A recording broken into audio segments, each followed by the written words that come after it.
오늘 시편 23편 4절과 5절 말씀 같이 읽겠습니다. 시편 23편 4절과 5절의 말씀입니다.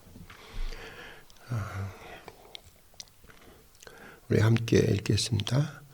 내가 사망의 음침한 골짜기로 다닐지라도 해를 두려워하지 않을 것은 주께서 나와 함께 하심이라. 주의 지팡이와 막대기가 나를 안위하시나이다. 주께서 내 원수의 목전에서 내게 상을 차려주시고 기름을 내 머리에 부으셨으니 내 잔이 넘치나이다. 아멘. 오늘도 너무나도 우리에게 격려가 되고 위로가 되는 말씀인 것 같습니다.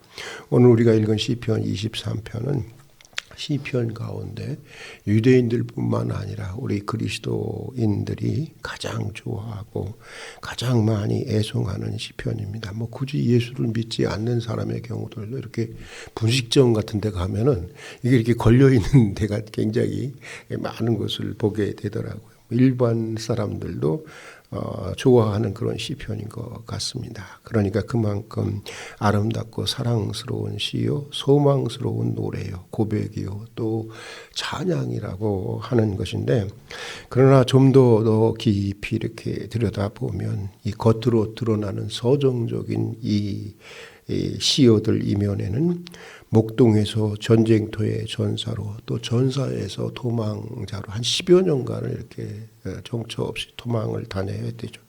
도망자로, 그리고 또 도망자에서 이스라엘의 최고의 성군이 되기까지 이 다윗의 파란만장한 삶의 애환이 그대로 녹아있는 시편이라고 하는 사실을 우리가 읽어볼 수가 있습니다. 특별히 오늘 우리가 읽은 4절의 고백, 5절까지 이어지는 고백도 그러한데, 오늘 말씀에 보면 시편 시인은 자기 인생에는 사망의 음침한 골짜기와 같은 그런 인생의 골짜기를 지나는 것과 같은 때가 있었노라고 말하고 있습니다.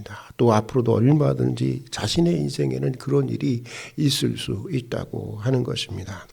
하나님에게 사실 가장 많은 은혜와 축복을 받은 사람 중에 한 사람이 여러분 우리가 아는 이 다윗 아니겠습니까?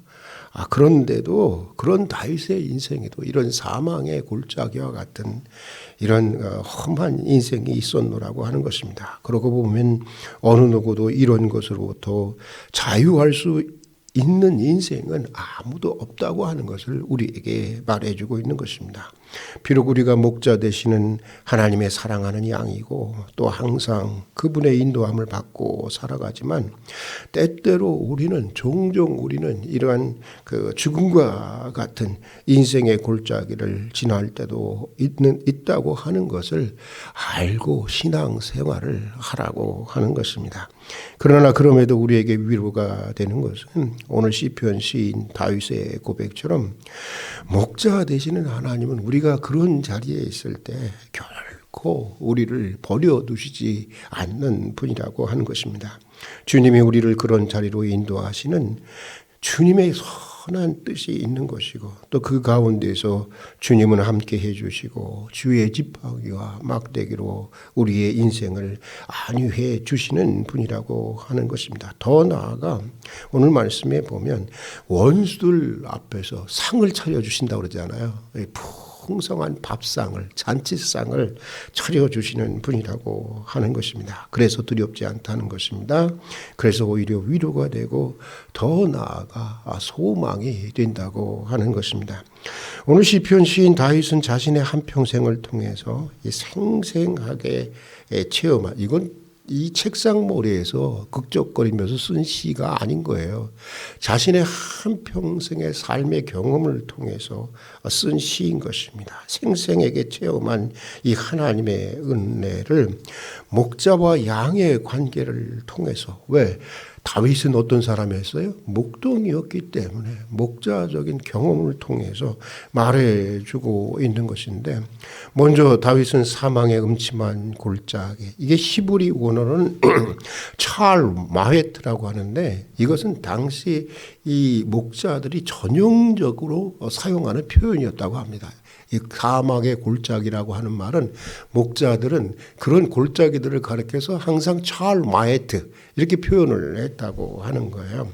전형적인 목자들의 표현을 통해서 때때로 인생의 골짜기로 우리를 인도하시는 하나님의 높은 뜻이 어디에 있는가를 말씀해 주고 있는 것입니다. 아프리카에서 목자 생활을 했던 이 필립 켈로에 의하면, 사실 제 설교의 많은 부분은 이 필립 켈로의 경험을 토대로 해서 작성되고 있는데, 이 필립 켈로에 의하면 이 아프리카나 이스라엘이나 할 것 없이 이 여름이 되면 유능한 목자들은 굉장히 덥잖아요. 그러니까 이 유능한 목자들은 양떼들을 점차로 눈이 녹아 들어가는 산지로 데리고 올라가야 한다고 하는 것입니다. 그래서 늦은 여름철이 되면은 남과 크게 자라지 못하는 멀고 높은 산 정상의 초장에까지 이르러야 한다고 하는 것입니다. 여기가 바로 시편 5절에서 말하는 원수 앞에서 베풀어준 상이라고 하는 것이 바로 이것을 얘기해 주고 있는 것입니다. 원수 앞에서 베풀어주는 식탁이라는 것입니다. 시브리어로는 찰환이라고 하는데 영어로는 테이블이죠. 테이블, 식탁인 것입니다. 지리적으로는 푸른 초장이 펼쳐져 있는 밥상과 같은 테이블과 같은 넓은 푸른 초원이 펼쳐진 고원을 얘기해 주고 있는 것입니다. 그런데 이 여행은 양들에게는 매우 위험한 여정일 수밖에 없다는 것입니다. 많은 양떼들이 산 정상을 오르기 위해서는, 여러분 산 정상을 오르기 위해서는 반드시 골짜기의 길이 있잖아요. 골짜기를 통과할 수밖에 없다고 하는 것입니다. 산 정상으로 이어지는 길은 언제나 골짜기를 따라 있기 때문인 것입니다. 그리고 그 골짜기를 따라서 산 정상으로 오르는 길은 종종 매우 가파른 협곡이는 경우가 많이 있다고 하는 것입니다. 그래서 한 발만 잘못 내디디면 수십 길 되는 벼랑으로 떨어질 수 있다고 하는 것입니다. 그런가 하면 이 계곡의 날씨라고 하는 게 이 산의 날씨는 굉장히 다르더라고요. 저도 한번 설악산에 한번 꼭대기 올라갔다가 죽을 뻔한 적이 있었는데, 금방 이게 격변해요. 산의 날씨라고 하는 것은. 이 계곡의 날씨는 예측하기 어려워서 가끔 세차게 범람하는 물을 만나기도 하고 산사태를 만나기도 하고 눈사태를 만나기도 한다는 것입니다. 그리고 또 산속에는 아시다시피 여러 가지 맹수들이 있어서 그들의 기습적인 공격을 받기도 한다고 하는 것입니다. 이것이 바로 5절에서 말하는 원수들의 정체예요. 원수들의 정체가 바로 이것들인 것입니다. 그래서 양들에게는 그 사막의 골짜기라고 할 만큼 매우 힘들고 위험한 여정이라고 하는 것인데, 그러나 그럼에도 유능한 목자들은 아무 사고 없이 여름치면 반드시 양떼들을 이런 골짜기로 인도하게 된다고 하는 것입니다. 그래야만 가장 푸르고 싱싱한 초장이 펼쳐져 있는 그 고원지대로 그 테이블로 산 정상의 초장에 이를 수 있기 때문인 것입니다. 그러니까 양떼들을 험한 골짜기로 인도하는 데는 무엇이 있다는 거예요? 목자들의 선한 뜻이 있다는 거예요. 필연적인 이유가 있다고 하는 것인데, 오늘 시편 시인 다윗은 우리 목자 되시는 하나님도 그렇다고 하는 것입니다. 하나님께서도 우리 인생을 보다 높고 보다 새롭고 보다 생명력이 있고 보다 풍성한 삶으로 이끌어가기 위해서 때때로 인생의 골짜기로 우리의 삶을 인도하시고 또 죽음과 같은 골짜기를 통과하게 하시기도 한다고 하는 것입니다. 그러므로 목자 되시는 주님의 인도하심을 따라가면 내가 통과하게 되는 인생의 골짜기들은 오히려 나를 성장시키고 나를 온전하게 하고 내 인생을 더욱 새롭고 풍요롭게 하는 은총의 길이 된다고 하는 것입니다. 내가 비록 오늘 고난이 있고 위기가 있다고 해도 또 그런 내 삶의 여정에 설령 죽음의 골짜기와 같은 그림자가 짙게 들이올지라도 그것이 결코 내 인생을 파멸이나 불행으로 몰아가지는 못한다고 하는 것입니다. 오히려 하나님을 따라가는 내 인생의 여정에서 그것들은 인생의 골짜기들은 사망의 그림자들은 나로 하여금 날마다 저 높은 곳으로 나아가게 하는 길이 되게 한다고 하는 것입니다. 그래서 시인은 두렵지 않다는 것입니다. 설령 내가 죽게 된다고 하더라도 그것은 하나님과 영원히 함께하는 가장 높고 가장 행복한 삶의 출발을 의미하는 것이기 때문이라고 하는 것입니다. 생후 1년 6개월 만에 고열로 인해서 맹인, 귀머거리, 벙어리 나는 임승의 삼중고를 안고 사망의 음침한 골짜기를 걸어야 했던 분이 있습니다. 여러분 누군지 아시겠죠? 누구겠어요? 바로 헬렌 켈러 여사가 그 사람입니다. 그녀는 89세로 인생을 마칠 때까지 인생의 깊은 이 사망의 골짜기와 같은 골짜기를 통과하는 사람들에게 바른 위로와 희망과 용기를 주었는데 그녀는 그들에게 종종 이렇게 말하곤 했다고 합니다. 여러분 한번 저를 보세요. 벙어리지 맹인이지 또 귀머거리지 저를 보십시오.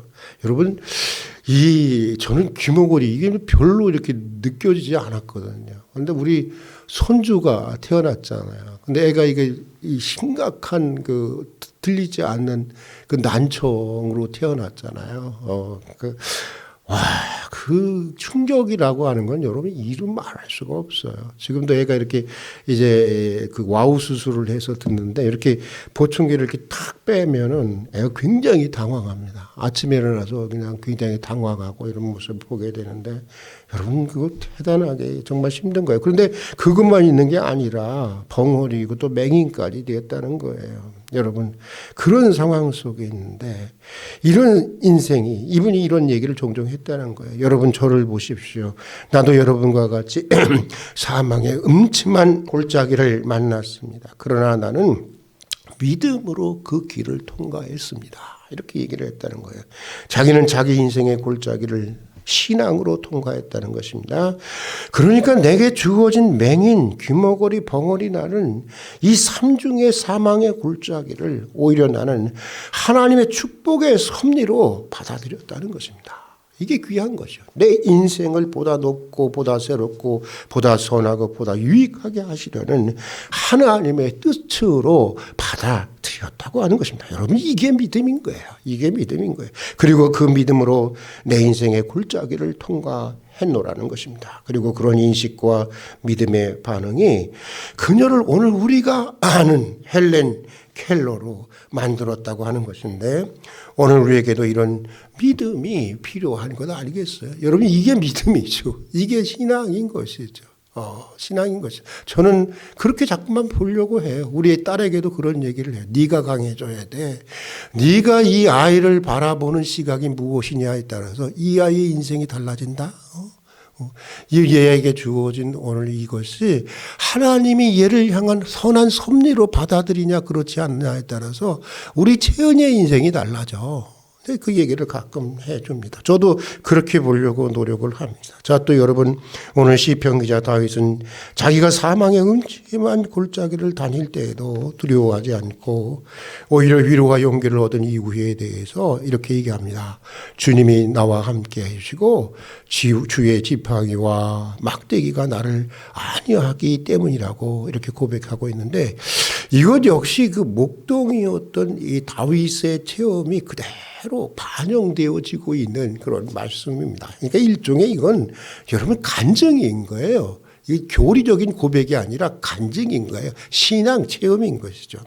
이 여름철에 목자들은 좋은 초장이 준비된 산 정상으로 올라가기 위해서 이 자기 양떼들을 필연적으로 험하고 깊은 골짜기로 인도할 수밖에 없는데 사실 이 길은 매우 험하고 어려운 길이라고 하는 것도 문제이지만 정작 더 큰 문제는 뭐냐면 제가 한번 말씀드렸죠. 양들은 매우 소심하고 겁이 많은 동물이라고 하는 것입니다. 그래서 그냥 덤불 속에서 산토끼 한 마리만 튀어나와도 온 떼가 놀라서 다 도망을 간다고 합니다. 맹수의 위협에 대한 조그마한 기미가 와도 양들은 안절부절하지 못하고 그냥 목숨을 다해서 도망을 친다는 것입니다. 그러다가 새끼 뵌 양들은 유산을 하게 되고 또 발목이 상하기도 하고 또 생명을 잃게도 되기도 한다는 것입니다. 그냥 들판에서도 이 정도라고 한다면 여러분 협곡을 통과할 때는 발 하나 잘못 디디면 정말 천길 낭떠러지기로 떨어지는 협곡을 통과해야 할 때는 그 위험이라고 하는 것은 뭐 이루 말할 수 없는 거죠. 잘못하면 대형 참사로 이어질 수밖에 없는 것입니다. 그래서 목자들은 어떻게 하든지 양을 안정시키고 보호하기 위해서 그 어느 때보다도 긴장을 하게 되고 또 가장 가까이서 밀접하게 양들과 함께 한다고 하는 것입니다. 낮이고 밤이고 항상 양 주위에 있으면서 조금만 부스럭거리는 소리만 들려도 달려가서 이제 양을 지킨다고 하는 것입니다. 그리고 이런 일이 반복되면서 양들은 비로소 안심하게 된다는 그 목자가 시선에 들어오고 목자의 막대기와 목자의 지팡이가 시선에 들어오면 조용히 눕기도 하고 쉬기도 하고 또 잘 목자의 인도함을 따라서 잘 이렇게 따라오게 된다는 것입니다. 그래서 유능한 목자들은 이 사망의 골짜기에서도 양떼들을 안전하게 인도하게 된다고 하는 것인데 오늘 시편 시인 다윗의 고백에 의하면 목자 되시는 우리 하나님도 그렇다고 하는 것입니다. 여러분 하나님이 얼마나 유능하신 분이십니까? 그렇죠? 얼마나 유능하시고 선하신 목자이십니까? 하나님은 평소에도 우리와 함께 하시지만 우리가 인생의 깊은 골짜기를 지날 때는 더욱더 우리를 가까이 해주시고 더욱더 친밀하게 밀접하게 함께해 주신다고 하는 것입니다. 평소에도 주의 지팡이와 막대기로 안내해 주시지만 우리가 인생의 골짜기로 지날 때는 더욱더 우리 안위해 주신다고 하는 거예요. 여러분 이런 얘기 있잖아요. 뭐 어떤 분이 천국에 가서 이렇게 자기가 지내왔던 인생을 이렇게 되돌아보니까 늘 이렇게 주님과 동행하는 발자국이 네 개가 딱 찍혀 있는데 내 인생에 가장 어려울 때는 두 발자국만 찍혀 있더라는 거예요. 그래서 주님한테 그랬다는 거예요. 주님 거 보세요. 왜 그때 저를 그냥 가만 저와 동행하지 않으셨어요? 그러니까 제가 그렇게 힘들었죠. 그러니까 주님이 뭐라 그랬답니까? 그때는 내가 너를 안고 걸었어 이놈아. 그거 내 발자국이야. 그렇게 얘기했대잖아요. 여러분 바로 그런 것입니다. 그런데 여러분 여기서 지팡이라고 하는 것은 하나님의 사랑, 하나님의 자비, 하나님의 긍휼 그리고 하나님의 구원을 의미하는 것입니다. 원래 이 목자들은요 가늘고 긴 이렇게 이 막대기로 되어 있고 이렇게 끝이 구부러져 있는 한쪽 끝이 구부러져 있는 이런 지팡이를 가지고 다니는데 이것 어떤 정도냐면요 양들을 이렇게 긁어주고 이게 우리 이렇게 긁잖아요. 이렇게 그걸 무슨 손이라고 그러죠? 효자손처럼 양들을 이렇게 긁어주고 애무해주고 그리고 또 양들이 이렇게 구덩이에 빠졌을 때 이렇게 건져주는 역할을 하는 게 바로 이 지팡이라고 하는 것입니다. 그리고 막대기는 뭘 얘기하냐면 이것은 하나님의 권세, 하나님의 능력, 하나님의 공의 또는 하나님의 징계를 의미하는 것입니다. 원래 목자들이 가진 막대기는 매우 단단하고 끝이 뾰족한데 마치 표창과 같은데 목자들은 이 막대기를 허리에 차고 다니면서 맹수들의 기습에서 양들을 보호해 준다고 하는 것입니다. 혹은 양들이 독초를 먹으려고 하거나 무리에서 크게 이탈하려고 할 때 탁 막대기를 던져서 표창처럼 던져서 너 가지 마 하고 경고를 한다고 하는 것입니다. 그러니까 막대기라고 하니까 그게 무슨 무기가 될까 하지만 노련한 목자에게 들린 막대기는요 표범과 싸워도 이길 정도라는 거예요. 나는 그래서 솔직히 말해서 이 얘기를 들을 때 아이씨 무슨 다윗이 무슨 타잔이야? 이런 생각이 들기도 했는데 실제로 정말 그랬다는 거예요. 목자들의 경우는 정말 그렇다는 거예요. 그 정도로 많은 연습을 한 거죠. 그 정도로 또 그 막대기의 위력이 대단하다고 하는 것입니다. 그러니까 오늘 시편 시인 다윗의 고백은 우리가 인생의 골짜기를 지날 때 하나님은 평소보다 훨씬 더 크신 사랑과 능력으로 우리를 보호하시고 인도해 주신다고 하는 것입니다. 그러므로 사망의 음침한 골짜기를 다닐지라도 두려워하지 않는다고 하는 것입니다. 오히려 주의 지팡이와 막대기를 보면서 그 이전에는 체험할 수 없었던, 그 이전에는 경험할 수 없었던 하나님의 놀라운 능력을 경험하게 되는 것이고 하나님의 놀라운 사랑을 경험하게 되는 것이고 또 새로운 용기와 위로를 받게 된다고 하는 것입니다. 여러분 우리가 오늘 이것을 알아야 하는데 고난이 깊을수록 하나님의 은혜도 깊어지는 것입니다. 여러분 이걸 믿습니까? 이걸 믿어야 하는 것입니다. 고통이 크면 클수록 하나님의 능력도 더 크게 나타난다고 하는 것입니다. 여러분 구약 역사 속에서 하나님의 능력이 가장 많이 나타날 때가 언제죠? 언제였어요? 이스라엘 백성들이 가장 고통스러운 때였어요. 언제였어요? 사병 동안 노예 생활을 하던 때 하나님께서 10가지 기적으로 여러분 그들을 건져주시지 않았어요. 광야 40년 가장 고통스러울 때 그들에게 하늘에서 만나를 내려주시고 여러분 구름기둥과 불기둥으로 인도해 주시고 어떻게 했어요? 바위가 있을 때 그걸 쳐서 거기서 반석을 쪼개서 물이 나오게 하시고 가장 큰 능력을 경험했던 때 그래서 이스라엘 선지자들은 계속 그 사건을 그 이후로도 계속 그것을 기억하게 하면서 그때가 하나님과 어떤 관계였느냐 신혼초의 관계였다고 얘기를 해요. 그렇게 좋은 관계였다는 거예요. 예.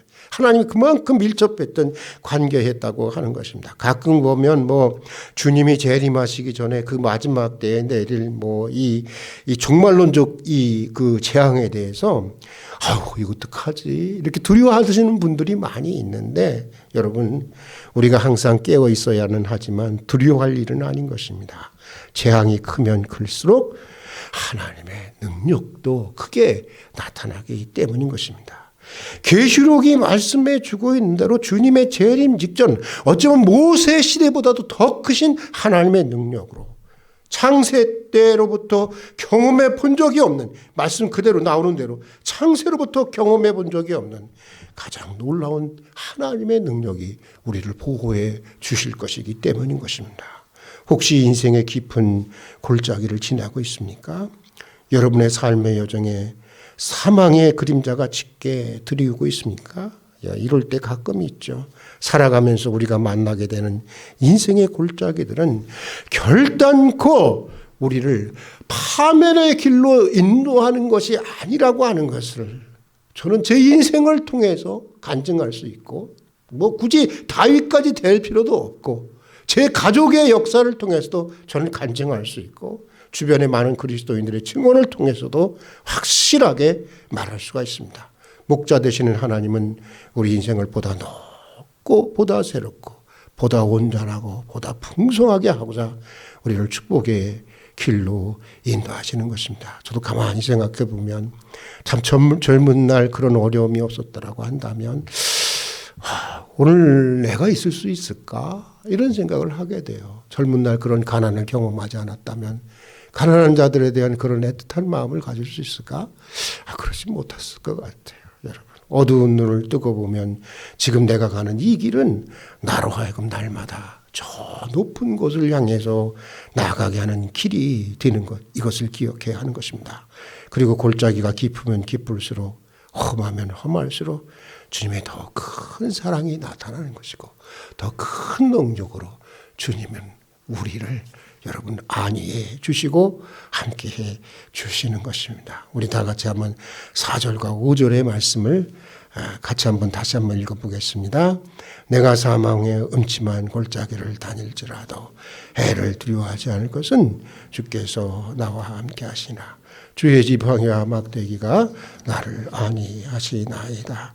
주께서 내 원수의 목전에서 내게 상을 차려주시고 기름을 내 머리에 부으셨으니 내 잔이 넘치나이다. 오늘 시편 시인 다윗의 이 고백과 간증과 찬양이 한평생 우리 모두의 간증이 될 수 있기를 바라고, 또 고백이 될 수 있기를 바라고, 찬양이 될 수 있기를 주의 이름으로 축복하면서 오늘 여기까지 하도록 하겠습니다. 같이 기도하겠습니다. 사망의 음침한 골짜기를 다닐 때에도 두려워하지 않는 하나님, 그런 믿음의 사람들이 되게 해주시옵소서. 양들이 골짜기를 따라 산 정상으로 올라가는 것처럼 인생의 가장 깊은 골짜기에서도 축복의 정상을 바라볼 수 있는 소망의 사람들이 되게 해주시옵소서. 지금 내가 가는 이 길이 나로 하여금 날마다 저 높은 곳을 향해서 나아가게 하는 길이라는 것을 깨닫게 해 주시옵소서. 고난이 깊으면 깊을수록 더욱 친밀한 하나님의 사랑과 더욱 크신 하나님의 능력을 경험하여 아는 은혜를 허락해 주시옵소서. 오늘 시편 시인 다윗의 이 고백과 간증과 찬양이 우리들의 한평생의 고백과 간증과 찬양이 되게 해 주시옵소서. 예수님 이름으로 기도드립니다. 아멘.